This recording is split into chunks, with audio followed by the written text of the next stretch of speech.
Hi everyone, welcome to ಭತ್ತದ ಕಣಜ YouTube channel. ಇವತ್ತಿನ ರೆಸಿಪಿ ಏನಪ್ಪ ಅಂದರೆ ಮೈಸೂರು ಕಡೆ ಬೇಳೆ ಸಾಂಬಾರನ್ನ ಯಾವ ಥರ ಮಾಡ್ತೀರ ಅಂತ ನಿಮಗೆ ಹೇಳ್ತೀನಿ.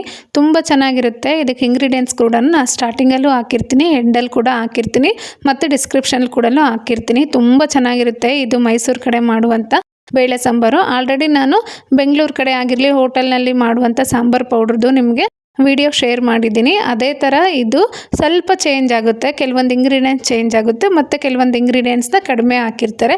ಇದು ಕೂಡ ತುಂಬ ಟೇಸ್ಟಿಯಾಗಿರುತ್ತೆ. ಬನ್ನಿ ಇವಾಗ ಯಾವ ಥರ ಮಾಡೋದಂತ ನೋಡೋಣ. ನಾನಿಲ್ಲಿ ಫಸ್ಟ್ ಕಡಲೆಬೇಳೆನ ಹುರ್ಕೊತಿದ್ದೀನಿ. ನಾನು ಎಲ್ಲದ್ರದ್ದು ಮೆಜರ್ಮೆಂಟು ಡಿಸ್ಕ್ರಿಪ್ಷನಲ್ಲಿ ಹಾಕಿರ್ತೀನಿ, ಸ್ಟಾರ್ಟಿಂಗಲ್ಲೂ ಕೂಡ ಹಾಕಿರ್ತೀನಿ.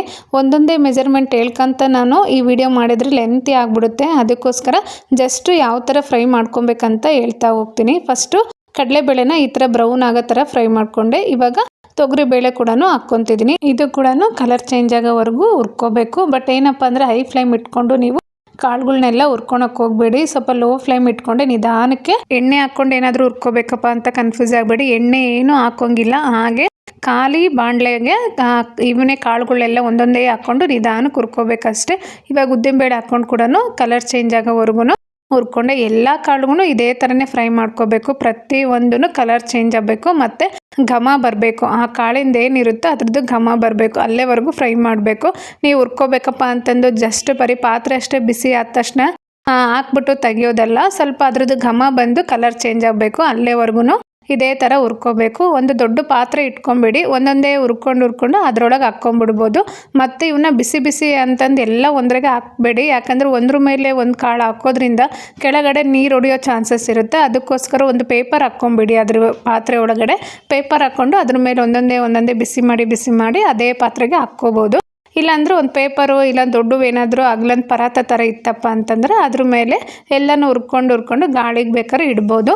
ಇದೇ ಥರ ಎಲ್ಲ ಜೀರಿಗೆ ಮತ್ತು ಸಾಸಿವೆ ಎಲ್ಲನೂ ಫ್ರೈ ಮಾಡ್ಕೊಳ್ಳಿ. ಸಾಸಿವೆ ಕೂಡ ಚಟಪಟ ಅಂತ ಸಿಡಬೇಕು, ಆ ಥರ ಫ್ರೈ ಮಾಡ್ಕೋಬೇಕು. ಎಲ್ಲನೂ ಒಂದ್ರಾಗೆ ಈ ಥರ ಹಾಕ್ಕೊಂಡು ಅವಾಗವಾಗ ಮಿಕ್ಸ್ ಮಾಡ್ತಾ ಇರಿ. ಯಾಕಂದರೆ ಕೆಳಗಿನ ಕಾಳು ಏನಾದರೂ ಬಿಸಿ ಇತ್ತಪ್ಪ ಅಂದರೆ ಅದು ಮೇಲೆ ಬಂದರೆ ಸ್ವಲ್ಪ ತಣ್ಣಗಾಗುತ್ತೆ ಅನ್ನೋದಕ್ಕೋಸ್ಕರ ಮಿಕ್ಸ್ ಮಾಡ್ಕೊತಿದ್ದೀನಿ. ಇದ್ರ ನೆಕ್ಸ್ಟು ಅಕ್ಕಿ ತೊಗೊತಿದ್ದೀನಿ. ಅಕ್ಕಿ ಕೂಡ ಕಲರ್ ಚೇಂಜ್ ಆಗಬೇಕು. ಕಲರ್ ಚೇಂಜ್ ಆಗೋವರೆಗೂ ನಿಧಾನಕ್ಕೆ ಹುರ್ಕೋಬೇಕು. ಮತ್ತು ಇದ್ರ ಜೊತೆ ಕರಿಬೇವು ಎಲ್ಲಾದರೂ ಮೆಜರ್ಮೆಂಟು ಹಾಕ್ತೀನಿ, ಏನು ಕನ್ಫ್ಯೂಸಿಂಗ್ ಇರಲ್ಲ. ಕರೆಕ್ಟಾಗಿ ಮೆಜರ್ಮೆಂಟ್ ತಕ್ಕಂಗೆ ನೀವೆಲ್ಲ ಕಾಳುಗಳನ್ನ ತೊಗೊಂಡ್ಬಿಟ್ರೆ ಏನು ಕನ್ಫ್ಯೂಸ್ ಇರೋಂಗಿಲ್ಲ. ಹುರಿಯೋದ್ರಲ್ಲಿ ಅಂತಂದರೆ ಸ್ವಲ್ಪ ಅದ್ರ ಕಲರ್ ಚೇಂಜ್ ಆಗಬೇಕು ಮತ್ತು ಅದ್ರ ಘಮ ಬರಬೇಕು, ಅಲ್ಲೇವರೆಗೂ ಹುರ್ಕೊಂಡ್ಬಿಟ್ರೆ ಏನು ಕಿರಿಕಿರಿ ಇಲ್ಲ. ಆರಾಮ್ಸೆ ನೀವು ಸಾಂಬಾರು ಪೌಡ್ರನ್ನ ಮಾಡ್ಕೊಬೋದು. ನೋಡಿರಿ, ಇವು ಅವೀಜ ಅಂದರೆ ಕೊತ್ತಂಬರಿ ಕಾಳು ಬಿಸಿ ಆಗಿದೆ ಅಂದರೆ ಕರೆಕ್ಟಾಗಿ ಹುರಿದಿದೆಯಪ್ಪ ಅಂತ ಅನ್ನೋಕ್ಕೆ ಕೈಯಿಂದ ಹಿಡಿದ್ರೆ ಬಿಸಿ ಅನಿಸ್ಬೇಕು ನಮಗೆ. ಆ ಥರ ಆದರೆ ಎಲ್ಲ ಕಾಳನ್ನು ಕೈಯಲ್ಲಿ ಮುಷ್ಟಿ ಮಾಡಿ ಹಿಡಿದ್ರೆ ಬಿಸಿ ಥರ ಅನಿಸ್ಬೇಕು, ಆವಾಗ ಅವು ಆಗಿದೆ ಅಂತ ಅರ್ಥ. ಅವನು ಕೂಡ ಬಿಸಿ ಮಾಡಿಕೊಂಡು ಒಂದು ಪಾತ್ರೆಗೆ ಹಾಕ್ಕೊತಿದ್ದೀನಿ. ಎಲ್ಲನೂ ಕರಿಬೇವು ಎಲ್ಲನೂ ಹುರಿದಾಯಿತು. ಇವಾಗ ಎಲ್ಲ ಕಾಳುಗಳು ಕರಿಬೇವು ಮತ್ತು ಕೊತ್ತಂಬರಿ ಬೀಜ ಎಲ್ಲನೂ ಹಾಕ್ಕೊಂಡು ಪಾತ್ರೆಗೆ ರೆಡಿ ಮಾಡ್ಕೊತಿದ್ದೀನಿ. ಅಂದರೆ ಮಿಲ್ಲಿಗೆ ಹೋಗ್ಬೇಕಲ್ವಾ, ಅದಕ್ಕೋಸ್ಕರ ಎಲ್ಲ ಒಂದರಲ್ಲೇ ಹಾಕ್ಕೊಂಡು ಮಿಲ್ಲಿಗೆ ತಗೊಂಡು ಹೋಗಬೇಕು. ಇವನ್ನ ಚೆನ್ನಾಗಿ ತಣ್ಣಗೆ ಆರಿಸಿರ್ಬೇಕು. ನೀವು ಯಾವತ್ತು ಹುರಿದಿರ್ತೀರೋ ಅವತ್ತೇ ಹೋಗಿ ಗಿರಣಿ ಮಾಡಿಸ್ಕೊಂಬರ್ರಿ. ಯಾಕಂದರೆ ವೆದರ್ ಯಾವ ಟೈಮಲ್ಲಿ ಹೆಂಗಿರುತ್ತೆ ಅಂತ ಹೇಳೋಕ್ಕಾಗಲ್ಲ. ನೀವು ಕಷ್ಟಪಟ್ಟು ಈ ಥರ ಕ್ರಿಸ್ಪಿಯಾಗಿ ಹುರಿದ್ಬಿಟ್ಟು ಮಳೆ ಇಲ್ಲ ಚಳಿ ಗಾಳಿ ಏನಾದರೂ ಅಂದ್ಬಿಡ್ತಪ್ಪ ಅಂತಂದರೆ ಕಾಳುಗಳೆಲ್ಲ ಮೆತ್ತಗೆ ಆಗಿಬಿಡುತ್ತೆ. ಅದಕ್ಕೋಸ್ಕರ ನೀವು ಯಾವತ್ತು ಹುರಿದಿರ್ತೀರೋ ಅವತ್ತೇ ಹೋಗಿ ಗಿರಣಿ ಮಾಡಿಸ್ಕೊಂಬಂದ್ಬಿಡಿ. ಇವಾಗ 3 ವೆರೈಟಿ ಮೆಣಸಿಕಾಯಿ ತೊಗೊಂಡಿದ್ದೆ. ಅವನ್ನ 1 ಟೀ ಸ್ಪೂನ್ ಎಣ್ಣೆ ಹಾಕ್ಕೊಂಡು ಎಲ್ಲ ಮೆಣಸಿಕಾಯಿನೂ ಹುರ್ಕೊತಿದ್ದೀನಿ. ಸ್ವಲ್ಪನೇ ಈ ಥರ ಹುರ್ಕೊಂಡು ಒಂದು ಪೇಪರ್ ಮೇಲೆ ಹಾಕ್ಕೊಂಬಿಡಿ. ಪೇಪರ್ ಮೇಲೆ ಹಾಕ್ಕೊಂಡ್ಮೇಲೆ ಸ್ವಲ್ಪ ಬಿಸಿ ಕಮ್ಮಿ ಆದಮೇಲೆ ಅದನ್ನು ಮುರಿಲಿಕ್ಕೆ ಈಸಿ ಆಗುತ್ತೆ. ಮುರಿಬೋದು, ಇಲ್ಲಾಂದರೆ ನಾನು ಕವರಲ್ಲಿ ಹಾಕ್ಕೊಂಡು ಚಚ್ಕೊಂಡ್ಬಿಡ್ತೀನಿ. ಇದಕ್ಕೆ ಒಂದೇ ಒಂದು ಸ್ಪೂನ್ ಆಗೋಷ್ಟು ಉಪ್ಪು ಹಾಕ್ಕೊಂಡು ಹುರ್ಕೊತಿದ್ದೀನಿ. ನಾನು ಅಷ್ಟು ಮೆಣಸಿಕಾಯಿಗೆ 1 ಸ್ಪೂನು ಎಣ್ಣೆ ಹಾಕಿರೋದು, ಅದು ಟೀ ಸ್ಪೂನಿಂದ. ಮತ್ತು ನೀವು ಪದೇ ಹುರ್ಕೊಂಡಂಗೆಲ್ಲ ಎಣ್ಣೆನ ಆ್ಯಡ್ ಮಾಡೋಂಗಿಲ್ಲ. ಒಂದೇ ಸಾರಿ ಹಾಕಿದ್ಮೇಲೆ ಮುಗೀತು, ಮತ್ತೆ ಆ್ಯಡ್ ಮಾಡೋ ಅವಶ್ಯಕತೆ ಇಲ್ಲ, ಮಾಡಲು ಕೂಡ್ದು. ನಾವು ಯಾವುದೇ ಖಾರದ ಪುಡಿ ಮಾಡಿಸ್ಲಿ ಇಲ್ಲ ಬೇಳೆ ಸಾಂಬಾರು ಪೌಡ್ರ್ ಮಾಡಿಸಿದ್ರು ಕೂಡ ಎಲ್ಲ ಕಾಳುಗಳು ಮೆಣಸಿಕಾಯಿ ಒಂದಿನ ಬಿಫೋರೇ ಚೆನ್ನಾಗಿ ಬಿಸಿಲಲ್ಲಿ ಒಣಗಿರಬೇಕು. ಆವಾಗೇ ಅವು ಕ್ರಿಸ್ಪಿಯಾಗಿ ಉರಿಲಿಕ್ಕೆ ಚಾನ್ಸಸ್ ಇರುತ್ತೆ, ಇಲ್ಲಾಂದರೆ ಮೆತ್ತಗೆ ಅನಿಸ್ಬಿಡುತ್ತೆ.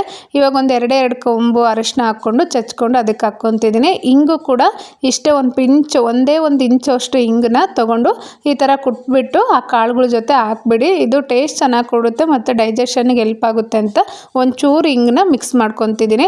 ಮೆಣಸಿಕಾಯಿ ಹುರಿದಿದ್ದಾದ್ಮೇಲೆ ಒಂದು ಪೇಪರ್ಗೆ ಹಾಕ್ಕೊಂಡಿರ್ತೀರಲ್ಲ, ಅವು ಸ್ವಲ್ಪ ತಣ್ಣಗಾದ ತಕ್ಷಣ ಈ ಥರ ಒಂದು ಕವರಲ್ಲಿ ಹಾಕ್ಕೊಂಡು ಚಚ್ಕೊಂಬಿಡಿ.